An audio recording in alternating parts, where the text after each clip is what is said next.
anu cakep lah burung merpati terbang tinggi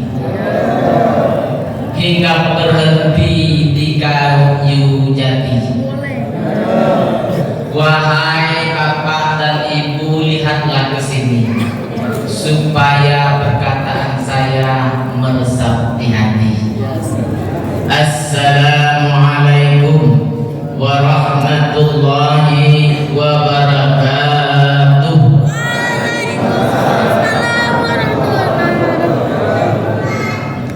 Alhamdulillahi nahmaduhu wa nastaghfiruh wa na'udzu billahi min syururi anfusina wa min sayyiati a'malina may yahdihillahu fala mudilla lahu wa may yudlil fala hadiya lahu. Asyhadu an la ilaha illallah wa asyhadu anna Muhammadan abduhu wa rasuluh. Allahumma salli wa sallim ala sayyidina Muhammad wa ala alihi wa sahbihi ajma'in.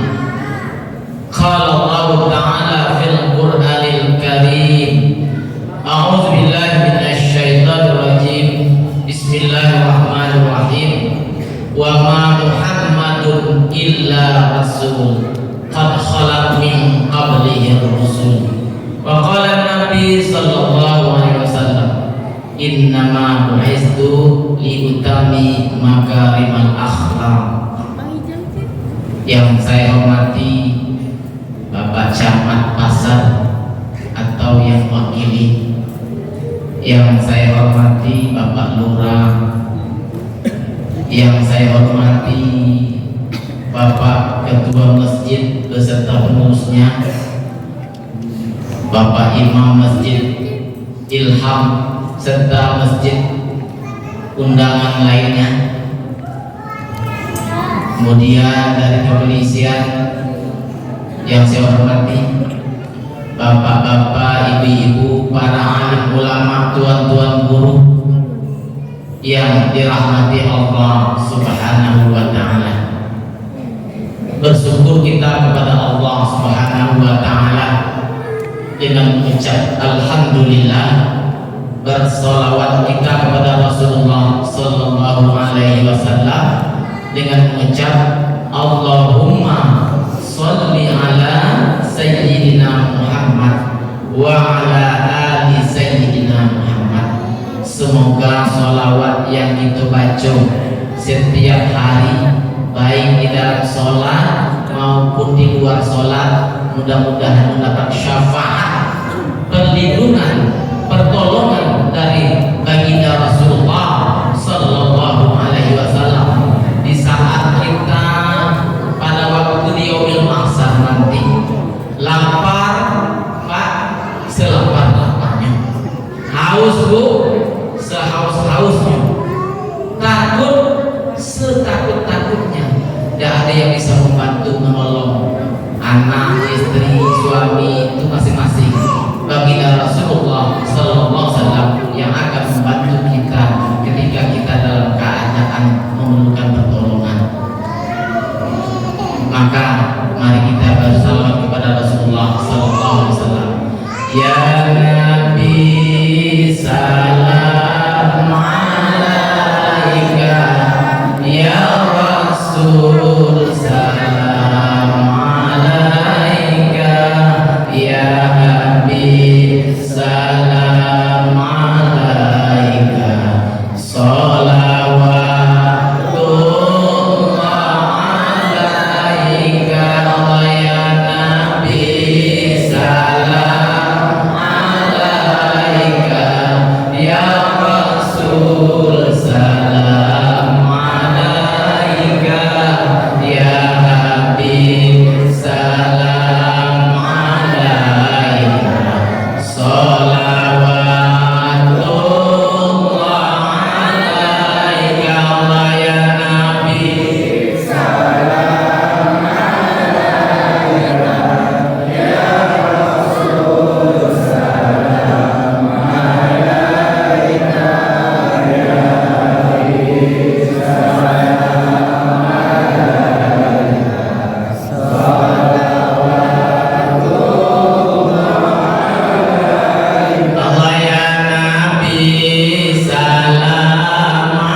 dunia tiga. Pertama ikhtiar, yang kedua berdoa, dan yang ketiga tawakal pada Allah Subhanahu wa taala. Orang yang berikhtiar, berusaha tanpa berdoa adalah orang yang sombong. Ketika usaha kita sudah optimal, kita tidak mau berdoa kepada Allah, sedangkan yang memberi segala sesuatu adalah Sang Khalik, maka bisa jadi ikhtiar kita itu bisa gagal. Sebaliknya, kalau kita berdoa tanpa ikhtiar, hasilnya kosong. Dan yang ketiga adalah bertawakal pada Allah Subhanahu wa taala, berserah diri kita kepada Allah. Ikhtiar, beda. Yang gadis kalau ingin mendapatkan anak tentu mencari laki. Yang bujang kalau ingin mendapatkan istri, harus mencari dulu, ada ikhtiar. Ingin kaya, ikhtiar, berusaha bagaimana caranya agar kita mendapatkan yang namanya kebahagiaan dunia yang berupa harta. Dan itu tidak salah. Dalam Al-Quran dan hadis kita disuruh untuk mencari dunia. Dunia itu juga penting. Ingin masuk surga, ikhtiar. Nah, ada itu ingin mendapatkan sesuatu hasil itu tanpa usaha atau ikhtiar. Salat yang diwajibkan Allah Subhanahu wa taala sehari semalam 5 waktu, ya, penuh dengan usaha dan ikhtiar. Apalagi salat subuh itu, ya, di saat orang sedang tidur nyenyak, sedang lelap tidur, kita bangun, sebelum subuh untuk menuju masjid, untuk menundukkan diri kepada Allah Subhanahu wa taala, mengerjakan sholat. Nah, surga itu tidak mudah, banyak liku-liku dan tantangan-tantangan. Salah satu tantangan terberat untuk menuju surga adalah syaitan, Pak.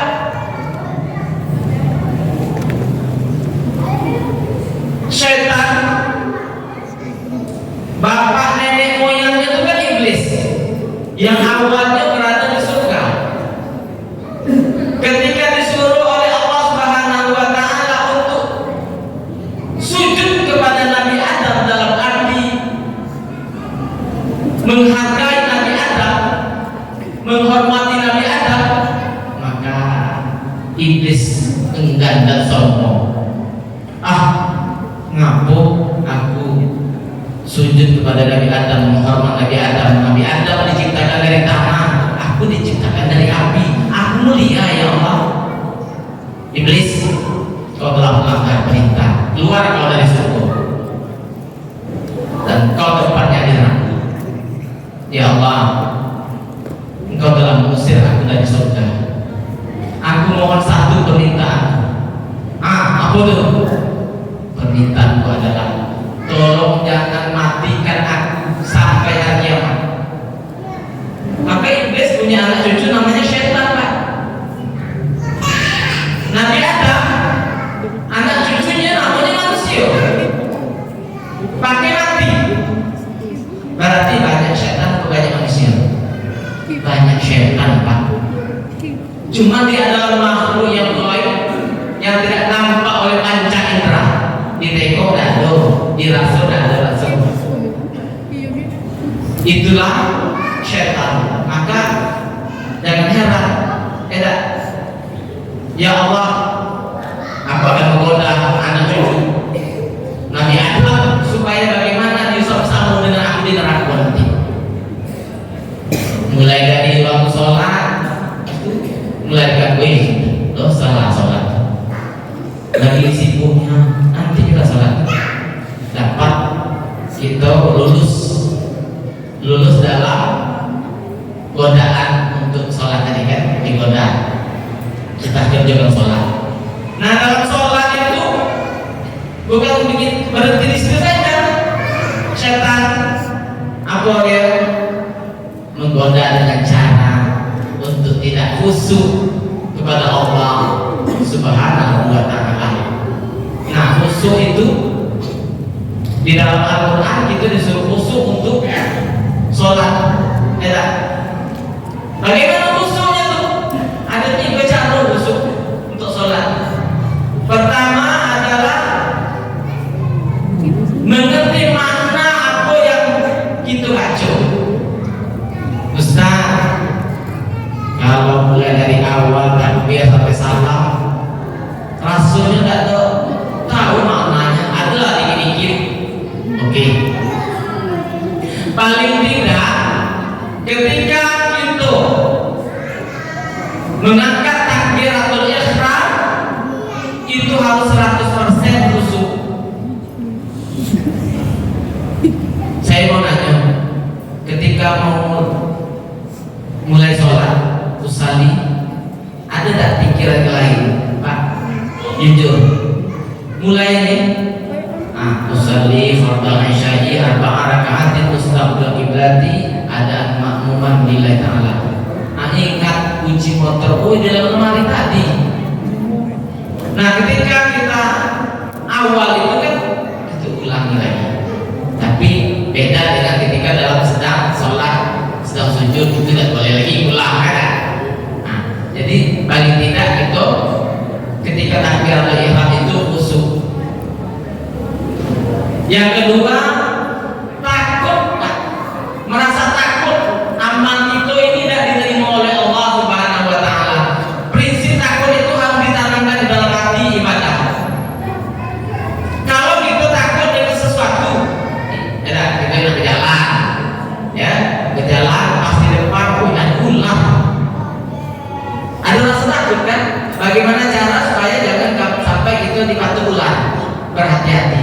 Nah dalam ibadah sholat kita harus hati-hati. Hati-hati dalam arti apa? Jangan sampai itu tidak khusyuk sholat. Fokus apa yang kita baca. Fokus sholat itu. Jangan keluar dari sholat lagi. Itu yang kedua. Yang ketiga apa? Seolah-olah kita melihat Allah Subhanahu wa Ta'ala. Kalaupun kita tidak bisa melihat, Allah yang melihat itu. Jadi itu satu, ya, ingin masuk surga dengan ikhtiar. Inna Allah la yughayyiru ma biqaum hatta yughayyiru ma bi anfusihim. Sesungguhnya Allah tidak merubah suatu kaum hingga dia dewek merubah diri sendiri. Ingin masuk surga usaha ikhtiar. Perkara kedudukan kita di surga atau neraka itu prerogatif Allah. Allah yang menentukan. Tugas kita adalah ikhtiar. Itu pertama. Yang kedua, berdoa kepada Allah Subhanahu wa Ta'ala. Doa ini, Pak, ya, berdoa ini penting sekali. Kita meminta kepada Sang Khalik, Sang Pencipta, Sang Pemasok, ya. Doa, jangan sampai kita lalai, jangan sampai kita tidak berdoa. Minta apa yang kita minta. Ketika kita ingin sesuatu, akui bahasa Arab. Boleh dalam bahasa Indonesia, cuma diawali dengan kalimat Alhamdulillah dan ditutup salawat. Orang yang baca doa tidak pakai pembukaan kalimat Alhamdulillah, pembukaannya dan salawat, ibarat perangko itu tidak sampai, ibarat surat itu tidak sampai, tidak ada perangkonya. Nah itulah doa. Tidak diawali dengan Alhamdulillahirabbil alamin dan ditutup dengan salawat. Ya Allah, ya Tuhanku, selamatkanlah aku dalam perjalanan. Setiap hari aku mengendarai motor supaya jangan terjadi kecelakaan, supaya jangan terjadi hal-hal yang tidak diinginkan. Doa kita minta kepada Allah Subhanahu wa Ta'ala, jangan segan. Dan doa itu kadang-kadang ada tempat yang khusus, ada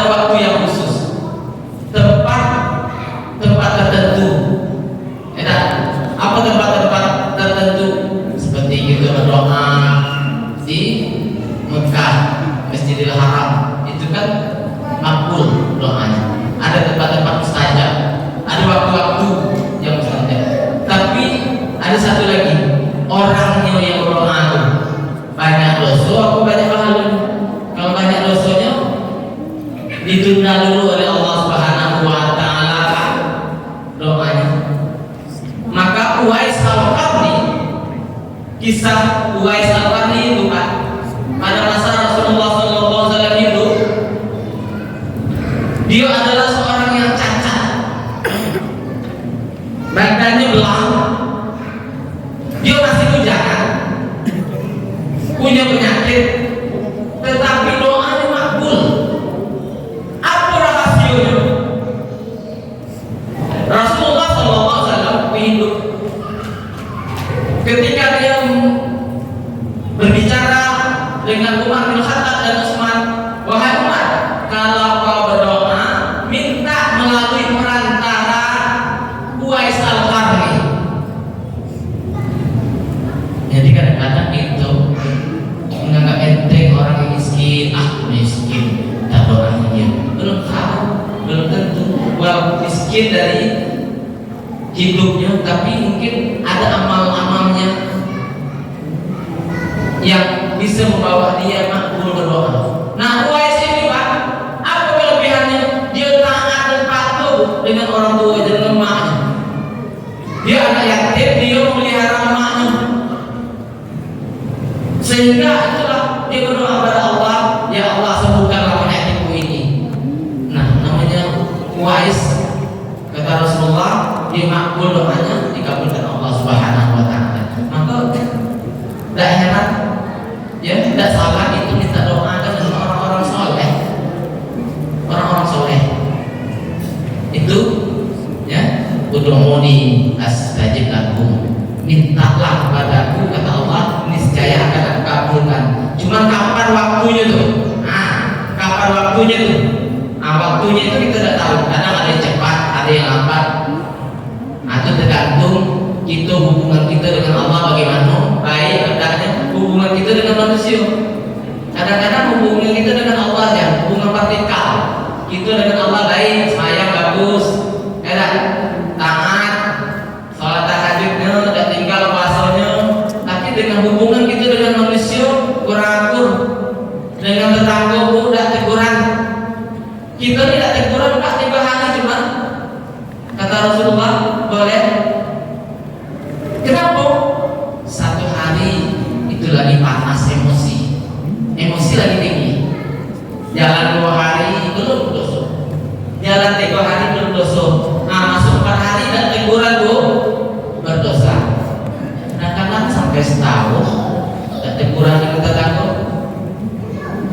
Ada gitu Pak, di satu tuh, di sini belum ada. Bayangkan Pak, bertahun-tahun kita tidak keteguran karena ada permasalahan. Kadang-kadang kita ngeluh, tetangga itu jahat nih belum lagi masih kecil kita, itu tantangan Rasulullah SAW. Tantangannya itu menyebarkan Islam itu Pak penuh dengan tantangan, hambatan. Dalam lagu tadi ada sukanya, ada duka, banyak lukanya, ingin dilukai, ingin dibunuh dan segala macam cara ketika Rasulullah menyebarkan agama Islam. Itu Rasulullah SAW era sosok manusia yang mulia. Salah satunya adalah akhlaknya yang mulia. Dia dilahirkan di kota Mekah pada tanggal 12 Rabiul Awal tahun gajah. Ya, kenapa dikatakan tahun gajah? Pada waktu itu Ka'bah ingin dihancurkan dengan pasukan gajah beserta pasukan Abraha. Atas berkat perlindungan Allah maka Ka'bah aman. Bapak-bapak, ibu-ibu yang dirahmati Allah Subhanahu wa ta'ala, lahir Rasulullah dalam keadaan yatim. Waktu dia dalam kandungan ibunya Bu, Rasulullah 2 bulan masih dalam kandungan ibunya, sudah ditinggalkan bapaknya yang bernama Abdullah. Abdullah pada waktu itu dia sedang berdagang di negeri Sam.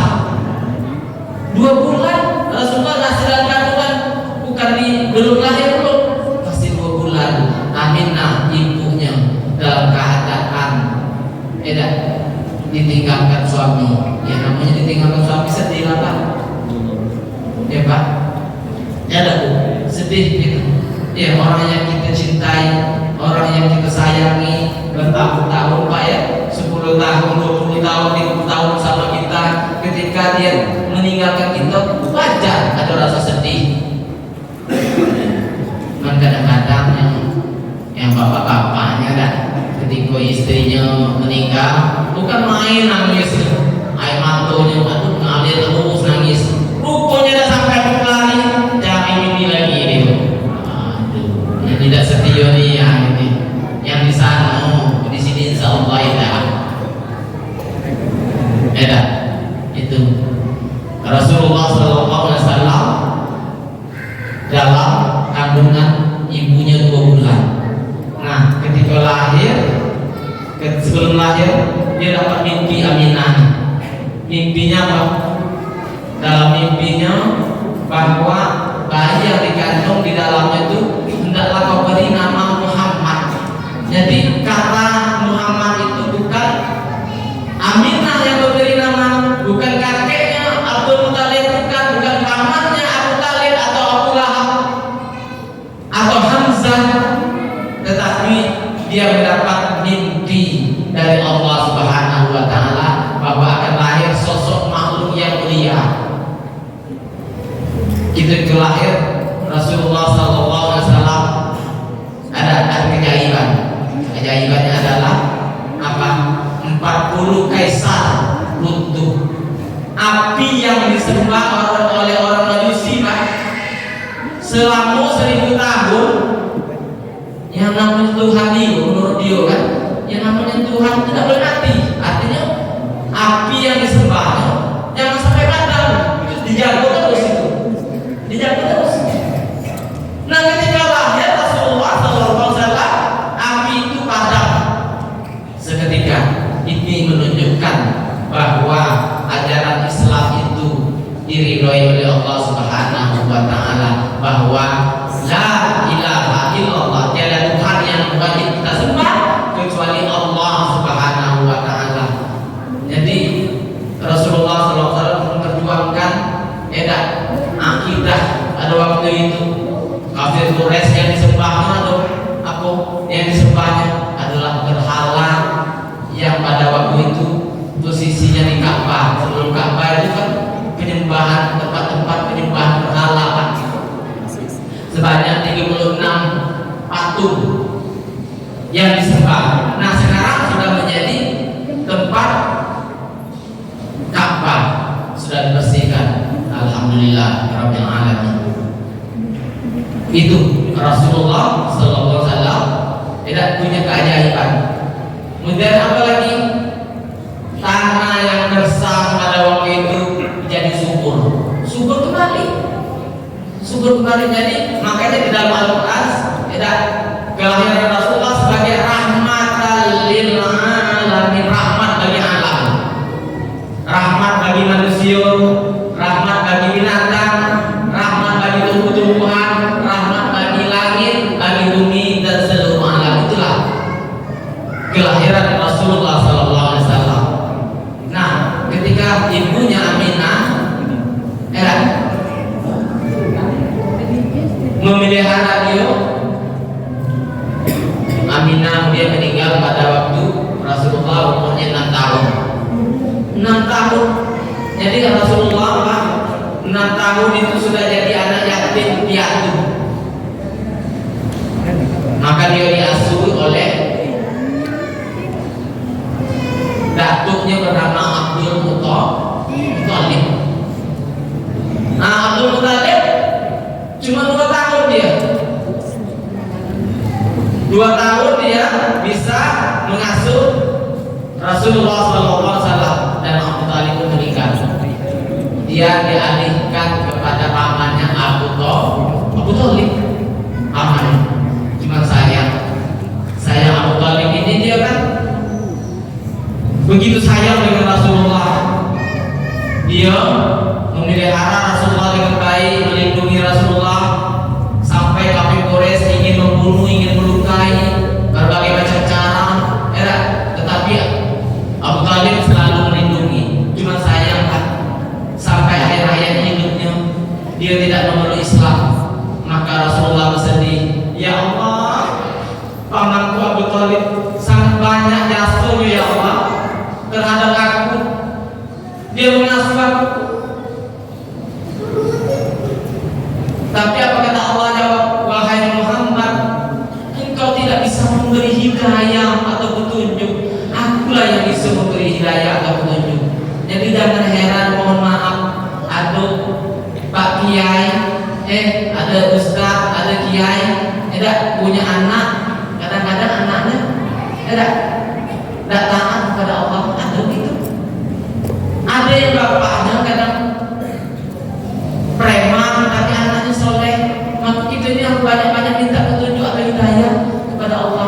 Mahal hidayah ini, mahal hidayah. Maka kita sholat sehari semalam minta petunjuknya 17 kali Pak. Di dalam surah Al-Fatihah, ihdinas siratal mustaqim, tunjukkanlah ya Allah jalan yang lurus. Al-Fatihah kalau kita udah baca dalam sholat, dan sah sholat kita. Nah, itu kalau itu 17 kali kita baca ihdinas siratal mustaqim, itu 17 kali kita minta hidayah atau petunjuk. Maka para kaum sufi, orang tasawuf itu dijadikan zikir minta hidayah atau petunjuk mati dalam husnul khotimah. Ya Allah biha, ya Allah biha, ya Allah bi husnul khotimah. Ayo, ya Allah biha, ya Allah biha, ya Allah biha, ya Allah biha, ya Allah bi husnul khotimah. Ya Allah biha, ya Allah biha, ya Allah biha, ya Allah bi husnul khotimah. Ya Allah biha, ya Allah biha, ya Allah biha, ya Allah bi husnul khotimah. Ya Allah, matikan aku dalam keadaan husnul khotimah, mati yang baik. Itu kita mohon kepada Allah Subhanahu wa taala, minta mati yang baik. Kita mati ya antara dua, ada mati husnul khotimah, ada mati su'ul khotimah. Maka zikir ini boleh kita jadikan zikir, boleh jadikan doa apa? Dalam doa masukkan itu. Sekian banyak doa masukkan. Ya Allah biha, ya Allah biha, ya Allah biha, ya Allah bi husnul khotimah. Dalam doa kita baca itu, dalam zikir kita zikir. Ya Allah biha, ya Allah biha, ya Allah bi husnul khotimah. Ya, dengan saya belajar juga dengan guru saya almarhum Syekh Ali yang ditukar. Ya, jadi saya belajar itu yang kita amalkan. Ya, minta mati dalam husnul khotimah. Itu tidak tahu Pak, bisa menjamin nggak Pak? Kita dengan istri kita masuk surga. Kita minta ya bagus, mudah-mudahan masuk surga ya. Kita masuk surga, amin. Istri kita masuk surga. Cuman maksud saya, bisa menjamin nggak kita masuk surga, istri kita masuk surga? Tidak bisa menjamin. Ada kadang-kadang tugas kita taat kepada Allah. Sholat diperintahkan sholat. Maka sholat ini kan amal yang paling utama. Kalau sholatnya baik, maka baik sekali itu kan. Maka usahakan sholat di waktu ini. Kalau bisa pertama di awal waktu, tepat waktu. Kemudian yang kedua berjamaah. Pahalanya beda. Kalau dewean sholatnya satu kali, satu pahala. Kalau berjamaah 27. Pak, kalau kita dalam perjalanan ada peluang ke motor melewati jalan besar, datang azan zuhur, usahakan singgah Pak masjid. Jangan sampai kita tidak melakukan sholat berjamaah, berarti sholat.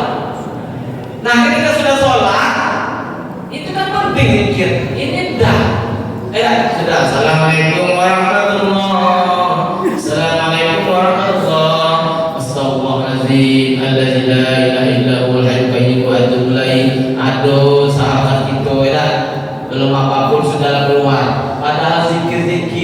istighfar, itu sholawat, ayat kursi yang kita baca itu adalah amal-amal yang paling mustajab. Zikir-zikir yang kita kerjakan, zikir yang paling bagus, zikir di waktu sholat.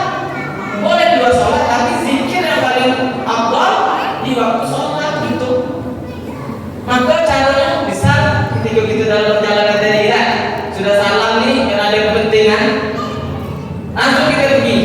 Boleh, tapi usahakan di dalam perjalanan itu kita beristighfar. Astagfirullahaladzim, la ilaha illallah. Aku sama kita beristighfar dalam sholat tadi. Zikir dalam waktu sholat tadi. Nah, begitu pentingnya kita sholat ya 5 waktu adalah sholat berjamaah. Usahakan berjamaah. Mohon maaf ya, tidak menjamin imam itu khusyuk 100%. Aku gurunya berjamaah ini bisa jadi yang di ujung belakang khusyuk ditutupi oleh khusyuknya imam. Orang ada khusyuknya berbeda-beda Pak. Ada ketika mereka dapat takbir atau ihram khusyuk, ada rukuk, ada yang tidak, ada sujud dan sebagainya. Nah itu disatukan karena sholat berjamaah. Kalau lewean, lama. Oh itu ya, baru aku tahu.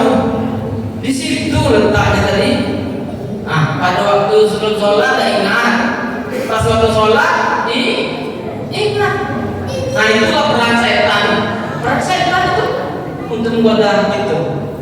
Maka setan itu Pak, satu orang itu menggoda dari depan, Ziko dari belakang satu, Ustadz Muhammad Ridwan ya digoda oleh setan dari depan, dari belakang, dan sebelah kanan dan sebelah kiri, atas bawah. Bapak-bapak sama, ibu-ibu sama, punya godaan-godaan. Setan bisa menggoda bagaimana supaya suami istri bertengkar dan sampai bercerai. Itu tugas setan itu. Hal-hal kadang yang kecil Bu jadi besar, yang besar bisa jadi kecil. Tergantung bagaimana cara itu mengatasi masalah itu. Maka Bu, Pak, Rasulullah sebagai suri teladan yang kita harus contoh. Dia tidak pernah marah, tidak pernah marah. Baik dengan istrinya, dengan teman, dengan orang lain dia sabar. Ustaz, dia kan Nabi. Kenapa Allah sebutkan dalam Al-Quran? Laqad kana lakum fi Rasulillahi uswatun hasanah liman kana yarjullaha wal yawmal akhir wa dzakarallaha katsiran. Sungguh telah ada pada diri Rasulullah itu suri teladan yang baik bagi orang yang mengharap rahmat Allah dan hari kiamat, dan dia berzikir dengan banyak. Nah disuruh untuk menteladannya akhlak Rasulullah. Berarti bisu. Nanti kadang-kadang aku saya dengar kalimat itu, gimana lah bisu dengan Nabi. Kadang-kadang yang ditirunya Bu, yang ditirunya lebih satu. Rasulullah kalau lebih satu, hebat sampai 7 menurut riwayat. Tapi yang manusia sekarang menikah lebih satu itu istrinya lebih muda dari istri pertama satu, lebih elok, lebih cantik. Rasulullah yang nikah itu yang tua-tua ingin mengangkat kehormatan perempuan. Ah itu kadang salah menaksir kan? Ah itu. Jadi suri teladan yang baik, contoh yang baik. Ngaku itu kata Allah, kita disuruh menteladani Rasulullah. Di tengah ayat tadi ada tidak supaya kita hanya mengharap rahmat Allah dan hari kiamat. Itu yang kita harapkan. Mencontoh Rasulullah itu yang menutantangkan hambatan, kita bukannya mudah kan? Tapi kita dengan niat mengharap rahmat Allah dan yaumil akhir atau hari yang akhir. Ada yaumil ba'ats, manusia dibangkitkan Pak dari kubur. Hari yaumil ba'ats, Jadi yaumil mizan, hari manusia ditimbang amal ibadahnya. Mana yang lebih banyak amal kebaikannya atau amal kejahatannya, amal solehnya atau dosanya.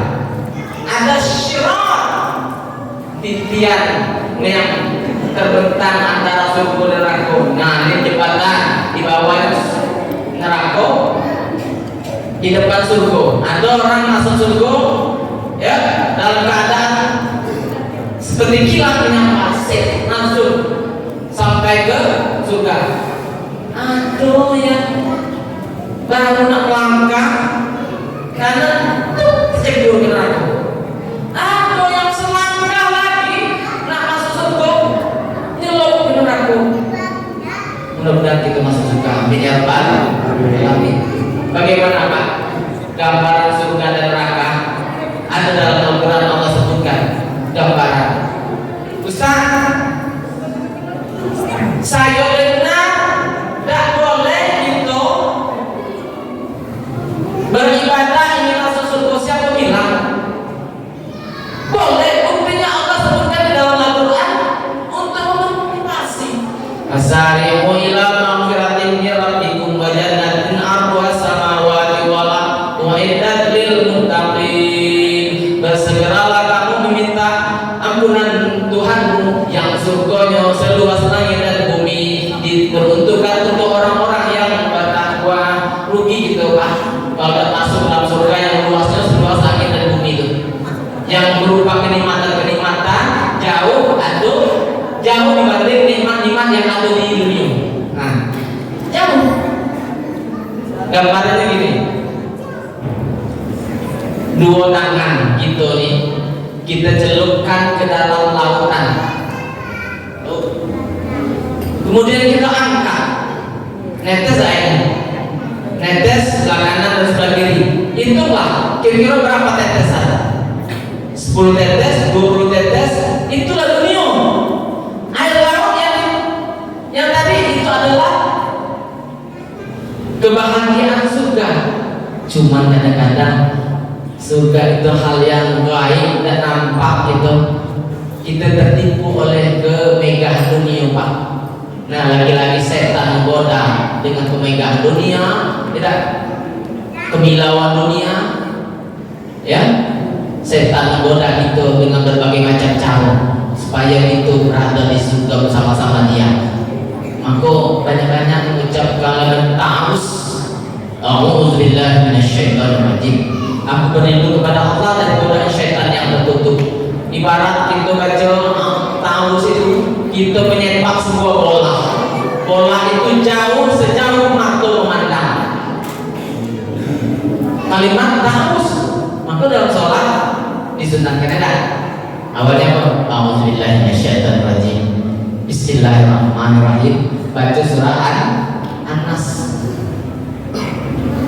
Mudah-mudahan kan dijauhkan dari godaan syaitan supaya kita khusyuk dalam keadaan sholat. Itu tentang surga. Neraka macam mana?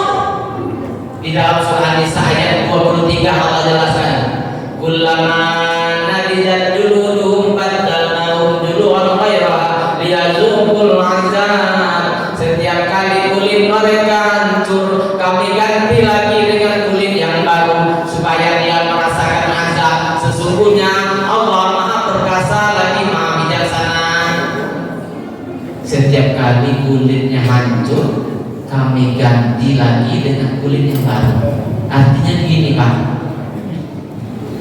ketika dimasuk dalam neraka itu sampai 70 100 kali lipat dibanding api yang ada di dunia. Panasnya cukup gak api yang ada di dunia untuk menyiksa manusia? Cukup.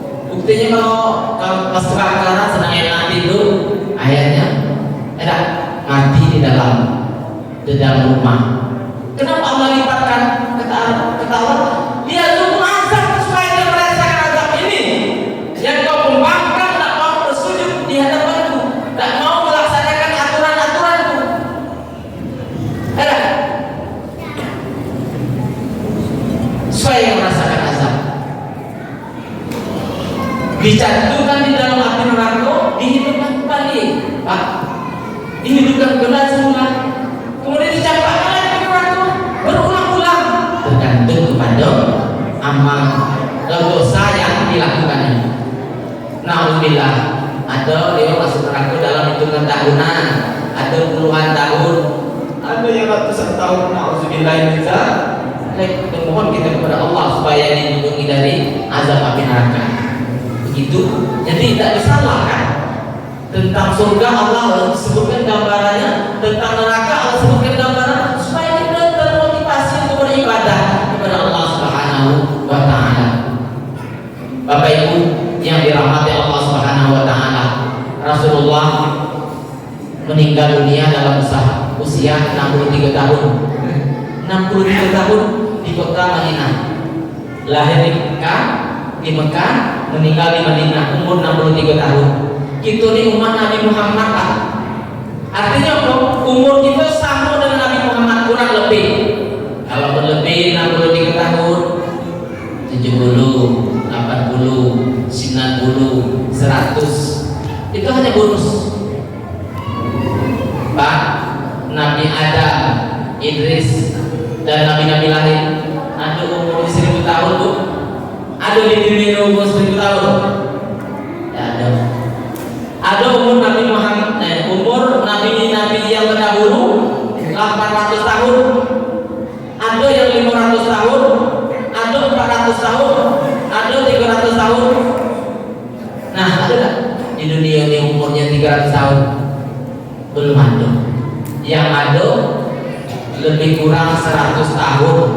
Kita umat Nabi Muhammad segitu umur kita. Maka tidak heran ada anak dulu mati dari bapaknya. Tidak heran ada cucu Bu lebih dulu mati dari neneknya. Betul? Ada suami dulu meninggal dari istrinya.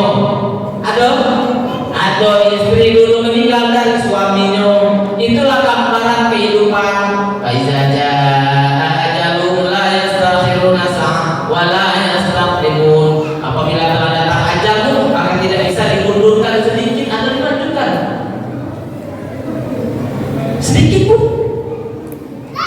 Karena umur manusia itu sudah ditentukan Allah Subhanahu wa taala. Dan ditentukan umur kita itu. Maka gambaran kematian ini ibarat kelakuan. Yang tua mati, yang muda mati, yang besar mati, yang kecil mati. Jatuh maksudnya. Yang mumbang jatuh. Tahu mumbang? Mumbang itu yang paling kecil sekali, Pak. Yang paling halus ya. Itu jatuh. Itu gambaran kehidupan manusia. Maka kita diingatkan oleh Allah Subhanahu wa taala di dalam surah Ali Imran ayat 185 tentang akhirat. Tentang akhirat, Pak. Sedikit lagi ya. Mohon maaf ya. Boleh tambah lagi, Pak ya? Sedikit ya. Kata Allah, Bismillahirrahmanirrahim. Kullu nafsin za'iqatul maut wa innama tuwaffawna ujurakum yawmal qiyamah faman zuhziha 'anil nari wa udkhilal jannata faqad faz wa mal hayatud dunya illa mata'ul ghurur. Artinya, setiap yang bernyawa pasti mengalami mati, maka sesungguhnya pahalamu akan disempurnakan di hari akhirat nanti.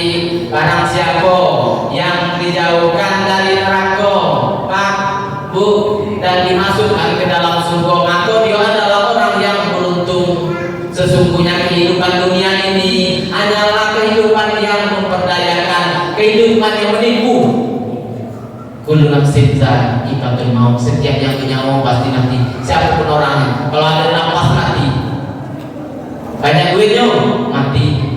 Punya dokter pribadi spesialis lagi 50 dokter spesialis kena duit banyak tadi mati, pasti mati. Orang miskin mati, orang ahli kesehatan mati, orang kaya mati, orang miskin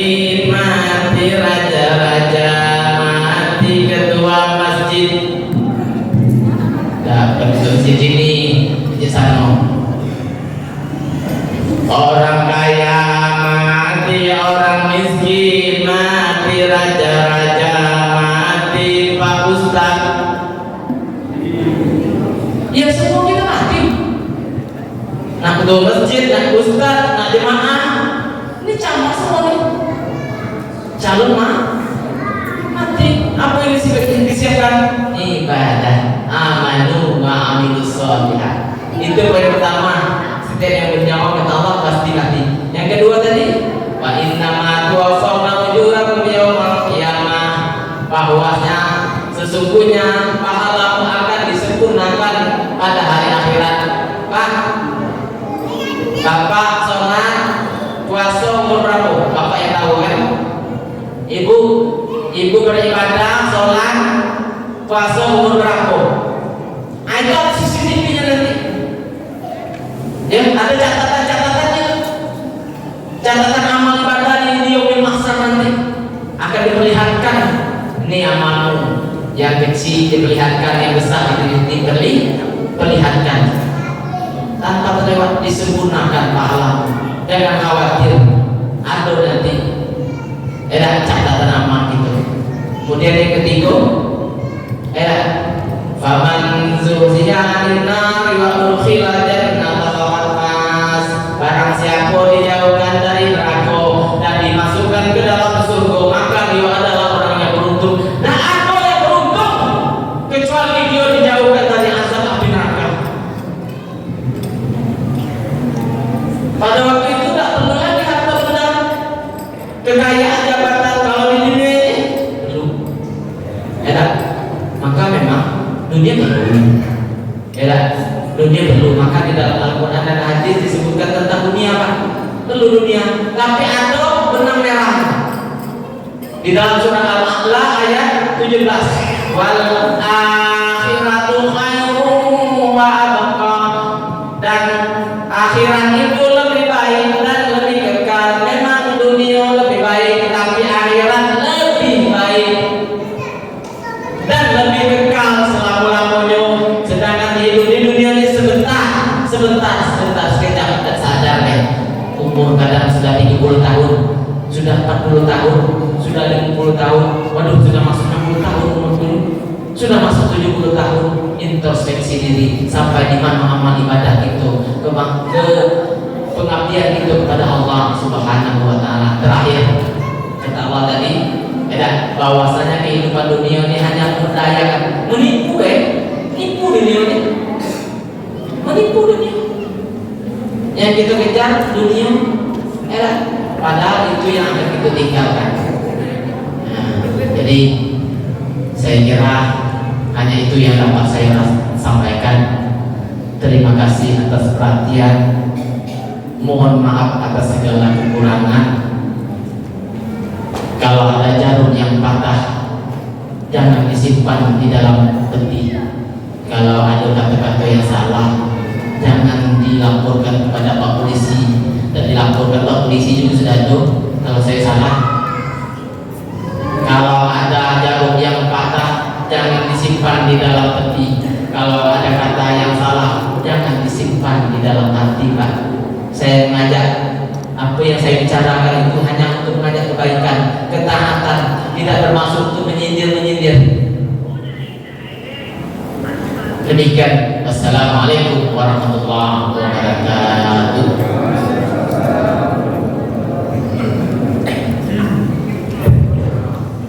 Demikian mau'izah masalah yang disampaikan oleh Ketua Ustaz Muhammad Ridwan SPG. Semoga apa yang disampaikan tadi dapat bermanfaat bagi kita semuanya dan dapat kita realisasikan dalam kehidupan kita sehari-hari. Amin ya rabbal alamin. Bapak Ibu hadirin yang dimuliakan Allah Subhanahu wa taala, pada acara selanjutnya membaca doa dan mohon kesediaan kepada ketua kami membaca doa. Bolehnya kemudian kepada kami bersilakan.